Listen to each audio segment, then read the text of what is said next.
The listed pizza chain has upgraded its store count outlook by an extra 300 to a projected total of 1,200 by 2025, up from its current 714.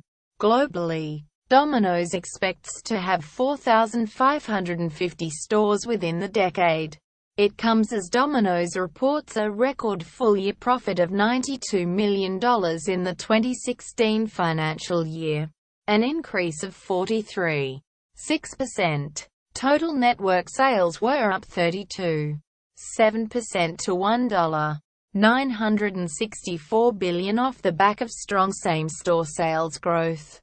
Same-store sales were up 10.9% across the group, led by 14.8% growth in Australia and New Zealand.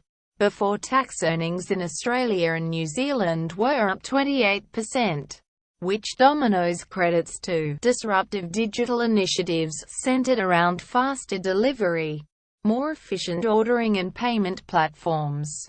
Domino's chief executive Don Meij said the store expansion was pre-acquisition organic growth, hinting the country's largest pizza chain could snap up failed rival Eagle Boys. Opportunities have been presented to us for acquisition, he told analysts on Tuesday. Where management has the capacity and capability, we will look to expand the business also through that area.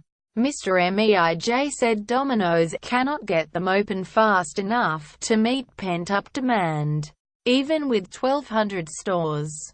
Mr. Meij pointed out that the pizza chain would still only be the fourth largest quick-service restaurant (QSR) in Australia and New Zealand.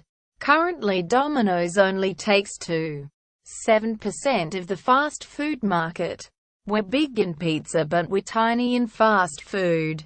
We can't forget that. There's still so much opportunity, he said. Domino's is now the market leader in 6 of its 7 countries, including Japan and Germany. And Mr. Meij said Domino's would be the market leader in Belgium within 12 to 18 months. He said the pizza chain was preparing to launch its biggest menu overhaul since 2008 in September, focused on making the menu healthier and tastier, adding that a significant double-digit percentage of orders did not include pizza. He stressed that we are not launching hamburgers, but the goal was to continue taking sales away from outside the pizza category through innovation in pizza and other menu items including dessert, chicken and breads. We're going to be launching a number of new side items, he said. In many cases we get full transactions that are non-pizza.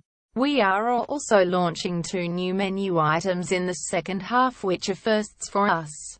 They're not pizza and I can't tell you what they are.